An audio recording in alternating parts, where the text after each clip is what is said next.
Picture two people. Person A works a 9 to 5, 40 hours a week, alarm clock, commute, meetings, repeat. Person B doesn't work at all.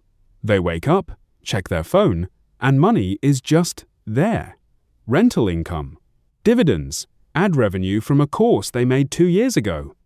They call it passive income. And on social media, they make it look like magic. Like they built a machine, walked away, and the machine just keeps printing cash while they sleep. Here's the question almost nobody asks. What if that machine took 10 times more effort to build than anyone admits? And what if calling it passive is actually the biggest lie in personal finance? Because the truth about passive income isn't that it's fake. It's that almost everyone misunderstands what it actually costs to get there. And that misunderstanding is exactly why most people who chase it end up more broke, more stressed, and more disappointed than when they started. Let's talk about the version of passive income most people believe in. You've seen the videos. Someone in a hoodie standing in front of a rented Lamborghini saying, "I made $9,000 last month while I was sleeping." They flash a phone screen with a blurred out number. They tell you all you need is one course, one app, one system, and the money just flows in forever. Here's what that story quietly skips over. It skips over the 18 months they spent posting content nobody watched. It skips over the failed products, the refunds, the nights they almost quit. It skips over the fact that passive income usually requires a very active, very exhausting beginning. Most people hear passive income, and their brain translates it into income without effort. That single mistranslation is responsible for more wasted time and money than almost any other idea in personal finance. Think about it like a tree. You don't plant a seed on Monday and get shade by Friday. Somebody has to water it, protect it from frost, pull the weeds around it, for years before it's strong enough to stand on its own. But nobody posts a video of themselves watering a seed. They post the video once the tree is already giving shade, and your brain, without meaning to, assumes the shade came first. This is the setup for the myth. Now let's break down why it fools so many smart, capable people. Let's define passive income properly, without the marketing gloss. Passive income is money you continue to earn from an asset after the upfront work of creating that asset is done. The key phrase there is, after the upfront work is done, not instead of work, not with no work, after. There are really only a few categories that actually produce this kind of income. Dividend-paying investments, where a company shares its profits with you because you own a small piece of it. Rental property, where tenants pay you to use something you own. Royalties, where you get paid for something you built once, like a book, a song, or a course, and people keep buying it. And business ownership, where you're not the one doing the daily labor anymore. Notice what all four have in common. Every single one of them requires you to first build or buy something valuable. You don't get dividends without first owning shares, and you don't own shares without first having money to invest, and you don't have money to invest without first earning and saving it through active work. You don't collect rent without first buying a property, and you don't buy a property without a down payment, which again comes from active income or debt. You don't earn royalties on a course without first spending months creating it, testing it, and marketing it so people actually find it. Here's a simple way to picture it. Imagine passive income as a vending machine. Once it's stocked and plugged in, it can sell snacks all day without you standing next to it. That part is real. But somebody had to design the machine, manufacture it, transport it, stock it with product, find a good location, and pay for the electricity. None of that was passive. The passivity only starts after a mountain of active effort has already happened. This is where the psychology comes in, and it's the part almost nobody talks about. Our brains are wired to notice outcomes, not processes. When you see someone's income screenshot, your brain registers money. No visible effort.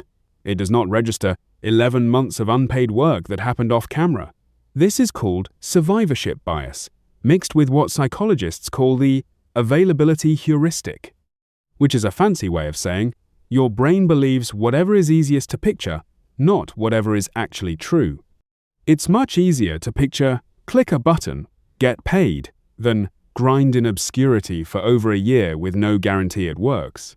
So your brain quietly prefers the fantasy version, even when part of you knows better. This is exactly why so many people fall for so-called passive income schemes. Drop shipping stores that promise income while you sleep. Course bundles that teach you how to sell courses about selling courses. Crypto bots that supposedly trade for you around the clock. These all borrow the language of legitimate passive income, dividends, royalties, rental yield, and attach it to something that skips the actual hard part, building something genuinely valuable first. Here's the deeper idea, and this is the part that changes how you think about money for good. Passive income isn't a shortcut around work. It's a delay on the reward for work you've already done. Economists sometimes call this front-loaded effort. You do the hard part first, and the payoff arrives later, often much later, and often smaller at first than you'd expect. This explains why so many people quit right before it would have worked. Someone starts a YouTube channel, or invests consistently, or writes an ebook, expecting income within a few months. When it doesn't show up, they assume the model is broken and they walk away. But they were never actually failing. They were simply still in the front-loaded effort phase, the part where a tree is still just roots underground with nothing visible above the surface. The people who made it with passive income aren't smarter or luckier than the people who quit. Very often, they're just the ones who kept watering a tree that looked completely dead for a long time. There's a second layer to this insight that's just as important. The size of your passive income is almost always mathematically tied to how much active effort, capital, or risk you put in earlier. If you invest a small amount, you get small dividends. If you own one rental property, you get one property's worth of rent, minus repairs, vacancies, and property taxes that quietly eat into that number every single year. If you make one course, you get income from one course's worth of value delivered to the world. Passive income doesn't create wealth out of nothing. It's simply a different container for wealth you've already created somewhere else. This is why the phrase, make money while you sleep, is technically true but psychologically dangerous. It's true in the sense that dividends get deposited automatically and rent gets collected without you personally showing up. But it's dangerous because it implies you can skip the part where you build the thing that sleeps and earns for you. Nobody sleeps their way into owning shares or owning property or owning an audience. You build those while very much awake and often while very tired. So what should you actually do with this? First, reframe the goal. Instead of chasing passive income, as if it's a product you can buy, start asking a different question. What can I build or buy today that could realistically keep paying me in 3 to 5 years? That single shift in time frame filters out almost every scam automatically, because scams depend on you wanting the payoff now. Second, understand that boring usually wins here.